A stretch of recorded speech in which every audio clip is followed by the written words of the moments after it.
Bueno, y yo les anticipaba que estábamos con una figura muy importante de la política, un histórico del radicalismo, por pasado y por presente. ¿Cómo le va, Federico? ¿Qué tal? Buenas noches. ¿Cómo está? Muy bien, gracias. ¿Cómo vive desde la coalición de Cambiemos todo esto que está pasando con lo que contaba Lourdes de los aportantes truchos? Obviamente, ¿le genera preocupación o no? Bueno, por supuesto que sí, y no es por citar una cuestión personal, pero cuando fui ministro del Interior inicié un programa de reforma política, que fue la primera vez que se estableció la cuenta única en el Banco Nación y la posibilidad de tener un cierto control sobre los fondos con un financiamiento mixto que se hace de los partidos políticos, es decir, un porcentaje de fondos que podían ser privados y otros públicos. Yo creo que los partidos políticos deben ser financiados también con fondos públicos porque, bueno, se desprende del artículo 14 de la Constitución de asociarse con fines lícitos y además tiene una larga historia constitucional en nuestro y en otros países del mundo. Pero lo que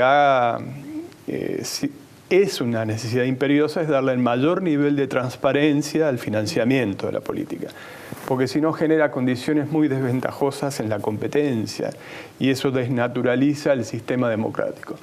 Es evidente que estos casos que están apareciendo, y yo no eludo la responsabilidad sobre esto que no conocíamos, porque está fundamentalmente centrado en uno de los partidos que componen la coalición Cambiemos, que nosotros como partido también integramos. Es una práctica que es usual, diría yo. ¿Es usual? Me da la impresión que sí, porque no es el primer caso que aparece, para tratar de dividir los verdaderos aportantes o blanquear los verdaderos aportantes, que pueden ser empresas que pueden superar los montos o no pueden justificar los fondos con los cuales aportan a campañas electorales. Por lo tanto, me parece que ahí lo que está, la ley está, el marco existe, pero como en tantas otras cosas tiene que haber un seguimiento, es como si fuera una ejecución, digamos, del procedimiento, que tiene que tener una vigilancia muy clara, muy fuerte, y que no tiene que ser lenta, porque esto llega mucho tiempo después que el hecho sea consumado, ¿no? ¿Usted está de acuerdo con aquellos que comparan esta situación con lo que vio el kirchnerismo cuando se conoció que la ruta de la efedrina, o desde la ruta de la efedrina, salió plata para la campaña kirchnerista? ¿Usted está de acuerdo con esa comparación? ¿Cree que hay un aprovechamiento detrás de eso? No, no estoy de acuerdo, porque ya dije que repudio esta práctica, claro, ¿no? Así que no es que yo quiera disminuir la importancia, pero lo otro es el producto de un delito, que es peor todavía, y sobre todo un delito vinculado con el narcotráfico, que tanto daño hace.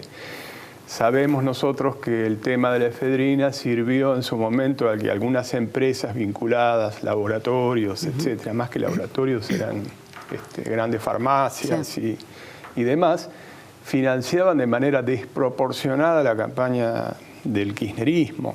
Y eso era una forma de lavado de dinero que provenía de hechos ilícitos. Esto puede no provenir de hechos ilícitos, es decir, pueden ser aportes que en todo caso algunas empresas no quieren figurar.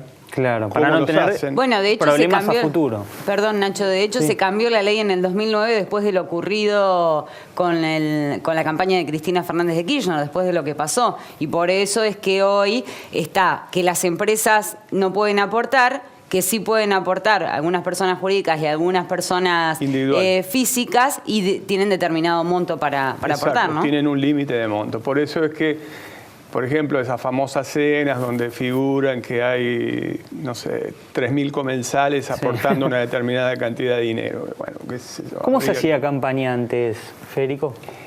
Mira, la de... ¿Cambió mucho? No quiero decir que soy tan antiguo, pero vengo de una época más artesanal. Primero, la militancia era mucho menos profesional. Era militancia real. Y por lo tanto la militancia era, por ejemplo, la que pintaba, la que distribuía volantes, la que imprimía incluso los volantes. Me ha tocado hacerlo infinidad de veces y de noches en los lugares más riesgosos que te puedas imaginar. Y por otra parte, existía un aporte obligatorio de los representantes en todos los niveles. Yo ahora, por ejemplo, que estoy en el Comité El aporte Nacional obligatorio era separarlo, a ver, para pasárselo limpio a la gente. Cada dirigente radical, por ejemplo, estaba obligado a aportar sí o sí. Sí, conforme a la jerarquía del lugar que ocupaba, Claro. al ingreso que tenía y demás. Pero pasaba desde lo que podía ser un representante en la Cámara de Diputados hasta un concejal, y pasaba también desde el presidente de un comité. Y después existían, por supuesto, donaciones a título individual de personas afiliadas y otro tipo de organizaciones para el financiamiento más artesanal, festivales, guitarreadas. Claro, cosas más artesanales. ¿Cómo se llegó a usted que vivió, que protagonizó esa etapa, si se quiere, más artesanal, con más mística acaso, con este sistema o este modelo actual, por ejemplo, que lidera Marcos Peña, en el que la militancia es más virtual? Los espacios políticos se apoyan más en las redes sociales, más en la publicidad no tradicional, publicidad a través de Facebook, Twitter, Google. ¿Cómo se lleva usted con ese formato? Bueno, sería una tontera negar los avances de la tecnología, ¿no? No es tampoco un descubrimiento que se haya hecho aquí. Ya la campaña de Barack Obama, en su momento, que produjo uno de los hechos más salientes de la política internacional, como que es el primer afroamericano que llega a la presidencia de los Estados Unidos, basó la fortaleza de su campaña y de su llegada masiva a las redes sociales. Y fue mucho más contundente que los medios tradicionales. Y el propio Trump, que es un caso muy contemporáneo por todo lo que ello implica, también tuvo más fuerza que en las medias, digamos, de los Estados Unidos, que la mayoría de los medios más influyentes, para citar los dos diarios más con todo lo que ello significa, el New York Times y el Washington Post, estaban abiertamente en contra, estaban en favor de Hillary Clinton, sin embargo con una campaña muy fuerte, muy plagada de mentiras, porque la otra cuestión que trae esta nueva tecnología es que produce una comunicación muy dinámica, extraordinariamente eficaz, pero también plagada de mentiras. En la campaña de Estados Unidos, por ejemplo, se llegó a denunciar lugares donde tenían secuestrado gente, niños, y aparecía gente armada, y era después toda una patraña armada, ¿no? Claro. Por lo tanto, esto es, por supuesto, un medio que hay que saber utilizar, pero que la legislación tiene que avanzar en un control cada vez más estricto. De hecho, el presidente de Facebook tuvo que ir a declarar nada menos que a la Comisión de Senado de Estados Unidos, en razón de la filtración de cierta información. ¿Y usted lo nombraba Trump? ¿Tiene alguna similitud con Macri, Trump?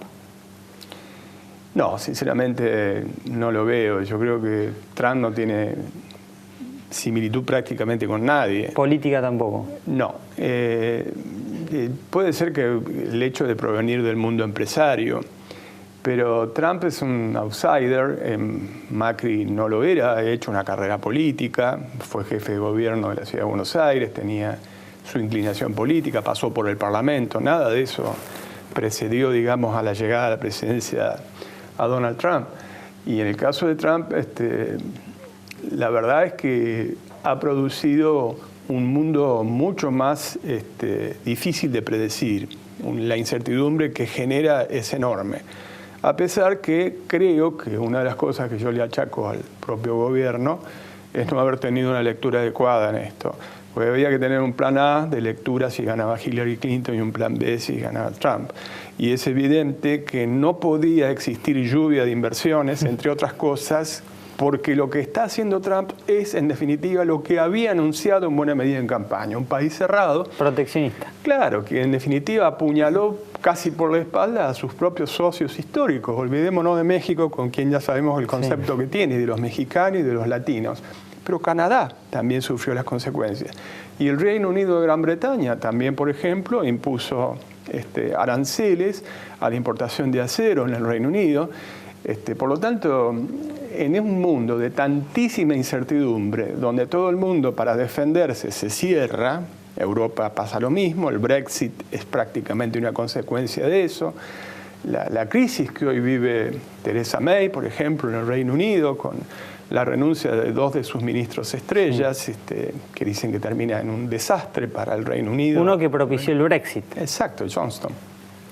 Y finalmente hay muchos países que han tenido elecciones recientes, Italia, pero también Polonia, Hungría, la situación en España, que es extremadamente también volátil, la disminución de la popularidad que en su momento había generado una expectativa muy favorable del propio Macron. Es decir, yo creo que en este escenario hubo una lectura un tanto anacrónica y naif, si se quiere, de lo que podía llegar a ocurrir con los países emergentes, en particular con el nuestro, que están vulnerables. ¿Y como radical, le preocupa que el gobierno fracase? Bueno, por supuesto, como argentino me preocupa. Yo no quiero que el gobierno fracase y hago todo lo posible por eso, para ser muy propositivo. ¿Y lo escuchan? Bueno, a veces sí, a veces no. ¿Macri? Uno de los reclamos...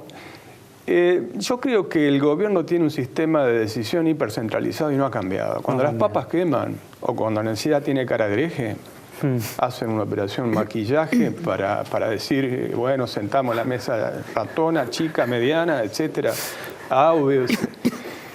Pero no se trata de distribuir espacios de poder, porque sería una cosa mezquina. Se trata de discutir políticas públicas de manera institucionalizada. Claro. Ese es el reclamo esencial que por lo menos algunos de nosotros del radicalismo hacemos. Y ojo que yo estuve totalmente a favor, fui el vocero en Gualeguaychú en favor, claro, porque creía que había que garantizar el equilibrio y control del poder en la Argentina, que estaba muy desbalanceado, y la alternancia en el ejercicio del poder, que es una de las reglas básicas del sistema democrático. Si no hay hegemonía, hay autoritarismo y hay corrupción, como se vio. Y estas propuestas que usted le traslada puntualmente, ¿cuáles son? ¿Qué cree que el gobierno está a tiempo de cambiar y que no está viendo y que tal vez algunos de sus socios en el radicalismo no se lo plantean a Macri? Cuando lo plantean, creo que lo hacen un poco tímidamente. Recuerde usted que el presidente del Comité Nacional de nuestro partido y a su vez gobernador de la provincia de Mendoza, Alfredo Cornejo, hizo un planteo vinculado a la política de tarifas y el ajuste tarifario.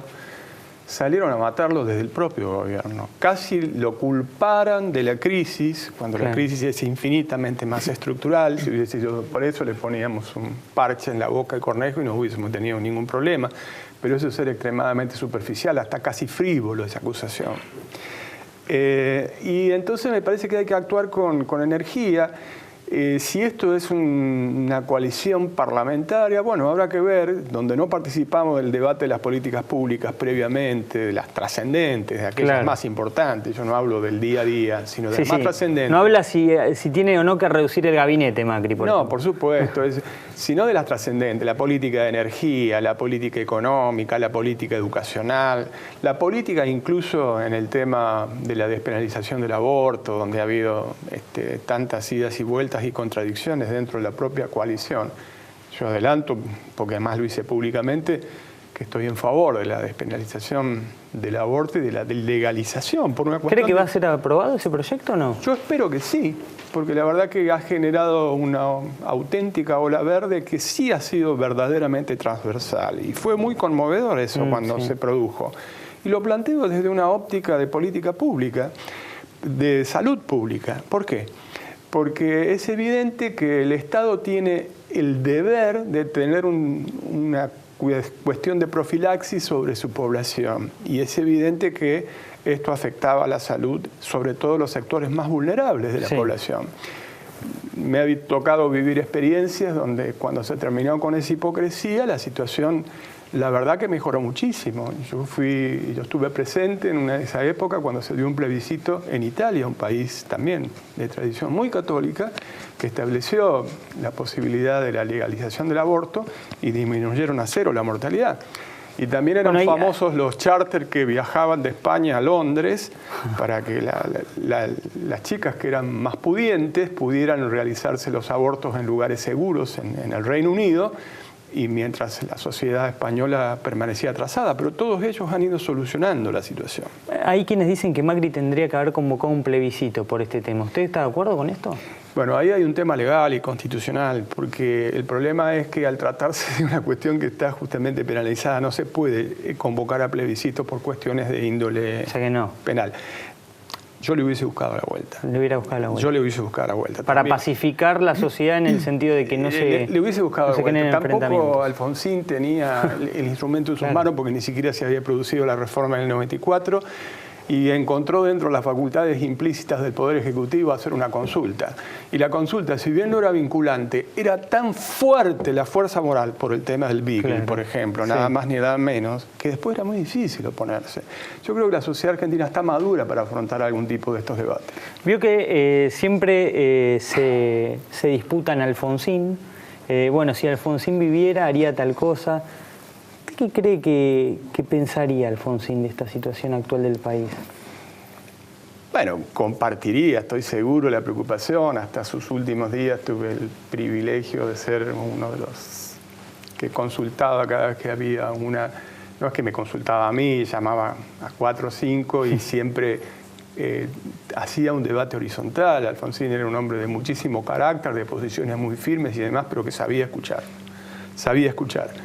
Y era muy sensible a todas las cosas que pasaban en el país. De hecho, con el transcurso del tiempo se ha ido agigantando su figura como estadista. Le tocó conducir una transición de ruptura, es decir, no pactada, que significa un riesgo muy grande, mucho más grande que el de Chile, que fue pactada, o que el de España después de la salida del franquismo, y lo hizo con una dimensión de estadista. Hoy ya eso no se discute, ¿no?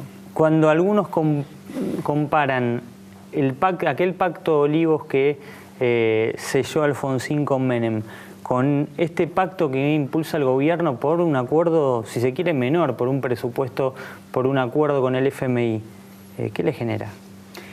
La comparación es imposible de establecer. La verdad, yo estuve en contra del Pacto Olivos, para ser honesto, ¿no? Fue una de las diferencias que tuve personales con Alfonsín y lo planteé en la Convención de Santa Rosa. ¿Y se las permitía Alfonsín? Sí, debatimos durísimo en una convención en Santa Rosa y mi argumento no era por el contenido de la reforma en la cual yo acordaba, porque venía trabajándose muchísimo tiempo antes desde el Consejo de Consolidación de la Democracia, con también juristas de todos los partidos políticos, sino porque yo creía que iba a atomizar la oposición y que Menem sí tenía un objetivo clarísimo, que era su reelección.